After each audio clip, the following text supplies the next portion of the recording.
Hello, my lovelies, and thank you for coming to my channel. As promised, I said I would do an introductory video, and that is what I'm going to do now. So, I am Sachi the Scorpio. As I've told you, I'm a 12th house Scorpio, and I have a Cancer moon and Mars in the 8th house. So, there's a lot of very strong, watery, intuitive, psychic energy going through me. So I'm going to tell you a little bit about myself in terms of the water aspects that I have in my life. And with my Sagittarius Mercury, I will state it plainly. And if you've ever dealt with someone with the Sagittarius Mercury, you're likely to know that they don't bullshit around. So, in terms of tarot, I've been doing tarot for 10 years now. And my first decks that I received were these two, the Crowley Thoth and the Rider Waite, and I received them as a gift. So supposedly you're supposed to always receive your first deck as a gift. And I was lucky enough to get a tarot kit from my grandmother. She was not a reader. She definitely has a lot of power within her, and I would call her a witch, even though she would not describe herself as one. But she's an extremely powerful Leo and gave them to me as a gift when I was younger, 10 years ago. And this is the deck, the Crowley Thoth one, that I was using for 10 years. This deck has been with me through thick and thin. It has so much wisdom and knowledge and intelligence and can really get straight to the point when need be. And this is always my go-to when stuff is very heavy, because this deck won't bullshit around.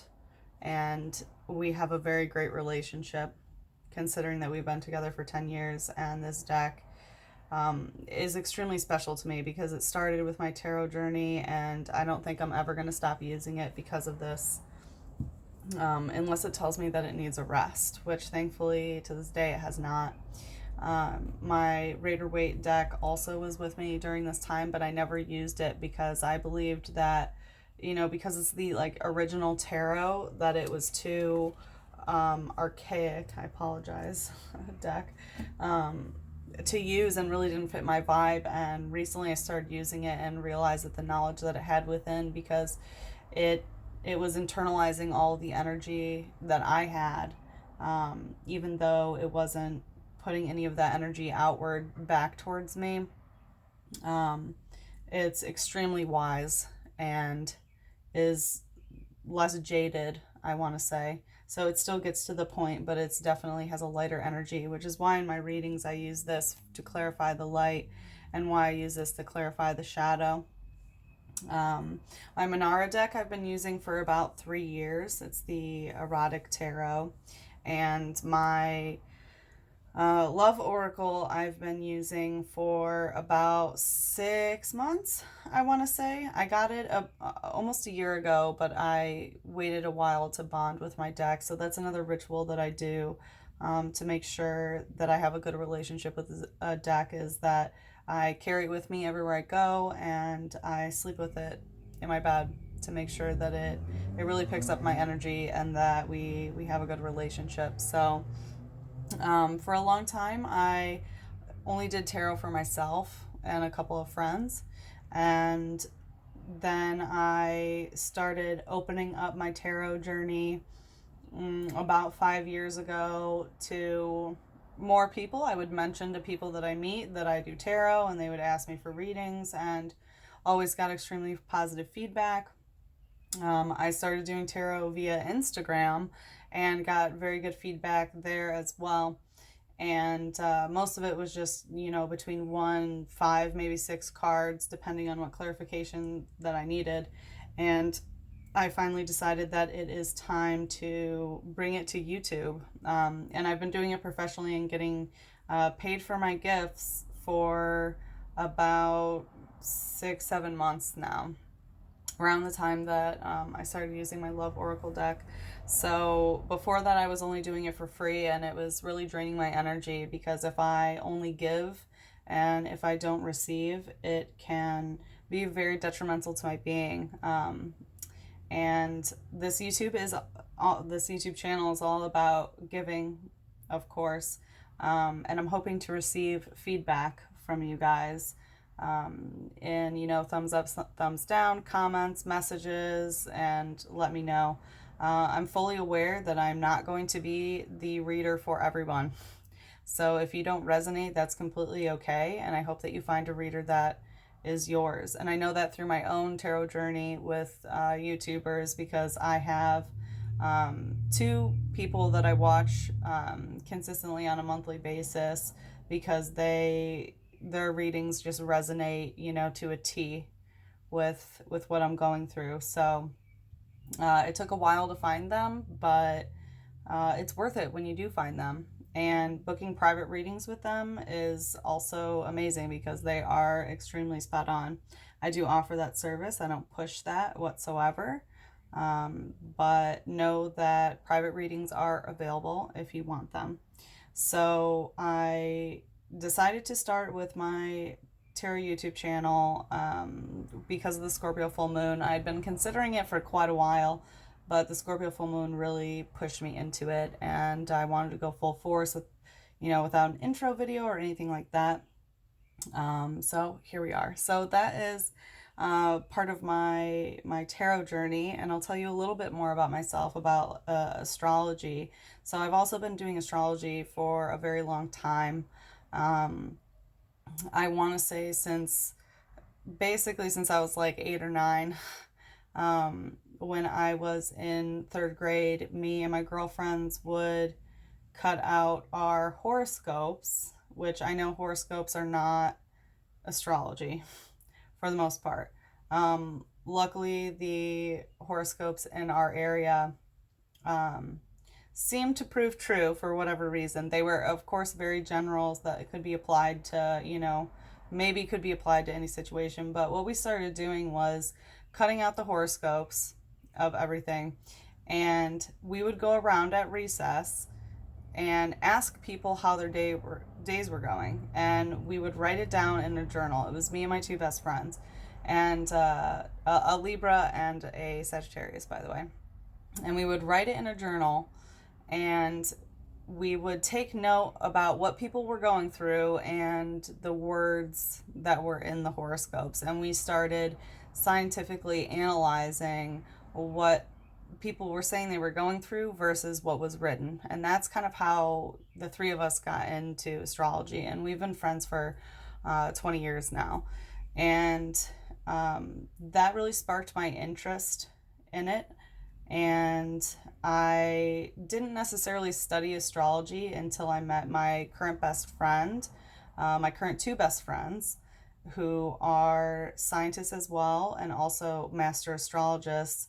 And I learned to get deeper into astrology through them, that it's not just sun sign, that it's your entire birth chart and all the mathematics that go into it. And that really sparked my interest, considering that there was a scientific basis that could go into extreme detail of creating a hypothesis and collecting data and then seeing if the hypothesis holds true. So that was about 5 years ago, and ever since then I've been going deeper into astrology, and the past 3 years I've gone even deeper, like reading a bunch of books and following astrologers on Instagram, and people who not only do natal chart interpretations but also interpret what's going on with the solar system currently and how that can affect us as a collective species.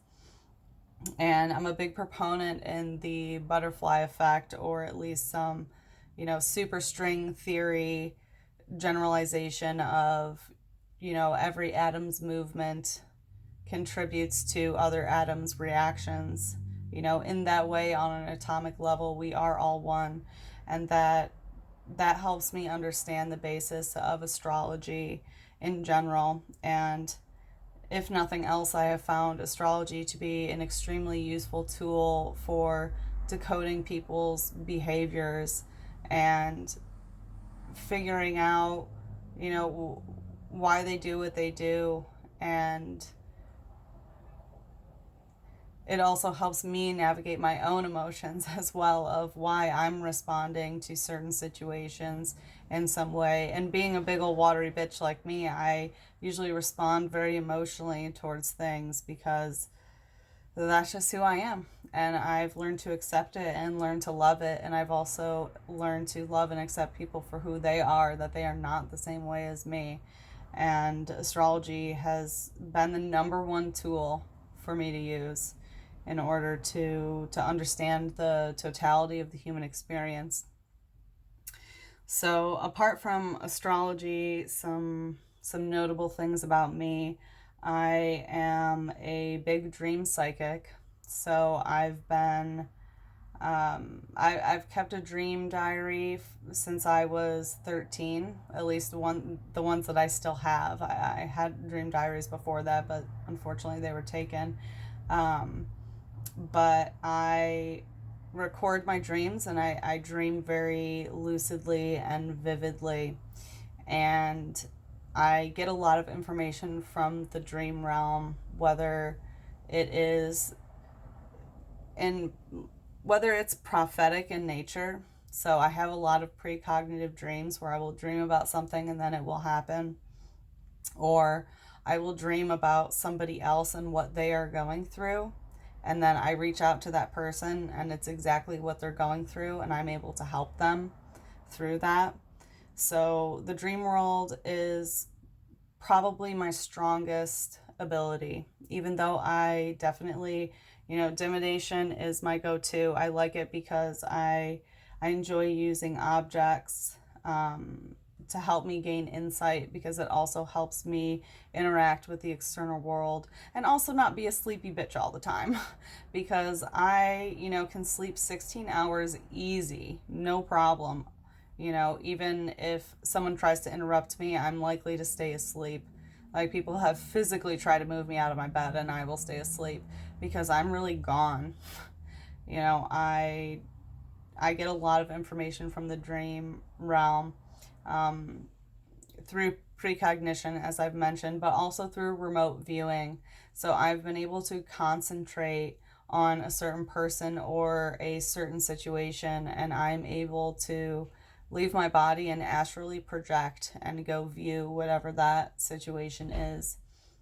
And astral projection has also been something very strong in my life. So I can't always do it at will, but I've been astrally projecting. My first memory is at 2 years old at my parents' house, of hovering over our family home and watching the babysitter smoke a cigarette outside. And then my next was at my uncle's graduation party when he graduated from college.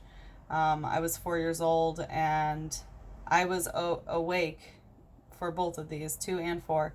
And when I was 4, I was hovering over the house and observing everything that was going on.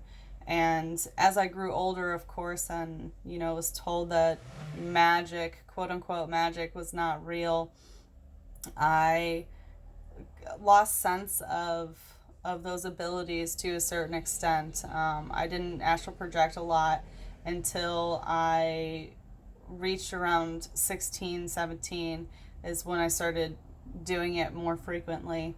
And now I can astrally project if absolutely necessary. It has happened. I can also do it. It's not on demand, but it's at will. So I will go into deprivation chambers, the float tanks, where you are in a saline bath, a high concentration salt bath where you float, and you have no sound and no light. And I've been able to actually project that way as well. So that's always a different journey. Maybe one day I'll explain, what I've seen and what I've experienced and who I've met through that and what I've met through that. But yeah, I will just leave it at that because I believe that leaving your physical body and experiencing yourself, or quote unquote self, whatever you are as a spirit or a soul, experiencing that as a separate entity other than your physical form, your physical body, really puts a lot of things into perspective and helps you understand, the way that energy and the way that the universe works. So that's also been another part of my journey.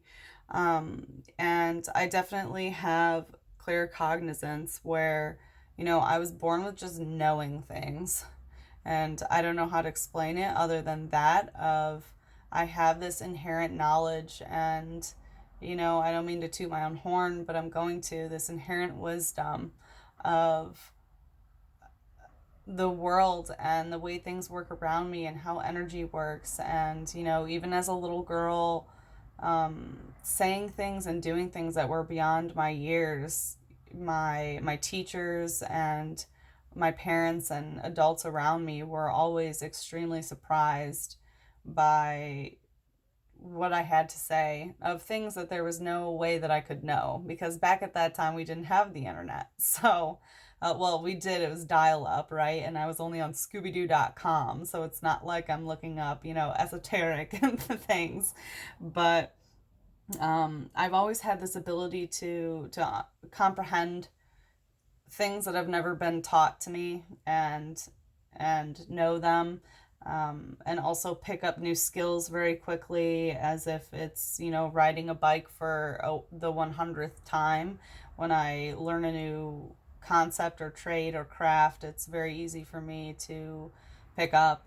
And I truly believe that this clear cognizant ability that I have, is due to my ancestors' blessings. It's like I understand everything that they have taught me, that they learned themselves, and that I'm able to access this knowledge.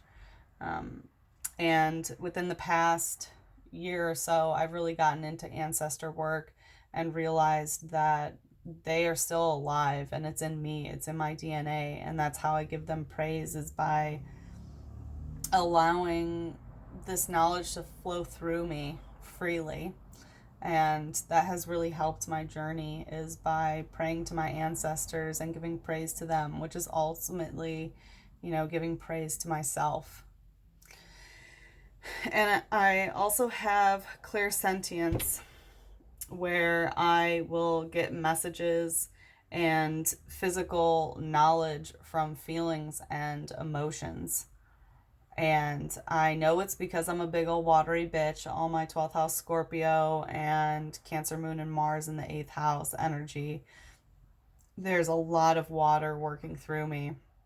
And I get a lot of information from feelings and emotions, and that's able to help me not only navigate through my own crap, but also navigate through others' problems, because I can internalize other people's emotions when they don't even have to explain it to me. I can look at their face, or I can give them a hug or touch them on the shoulder, and I know what they're going through. I feel I feel the emotions of what they're experiencing, and that helps me break down the emotional realm of what's going on, and able to use my Sagittarius Mercury of being very direct with communication to help them. And it's because I have this ability to feel other people's emotions, which can be difficult sometimes, because often I can take people's pain on that is not my own. And that has been a difficult journey to put boundaries up for that. Like, I can't watch violence on television, even if it's a cartoon. If, a cartoon breaks its arm, my arm will hurt. And that's like how empathic I am when it comes to that, because I can internalize things around me very easily. I've been working on these boundaries and they've been getting a lot better. But overall, I would say they are very good, because I am able to experience other people's emotions, and that really helps me help them, and it helps me help them help themselves, which I think is the most important part of any spiritual journey and any sort of healing that you try to do for other people, is helping them help themselves. And if you truly understand where they're coming from, it makes it a lot easier.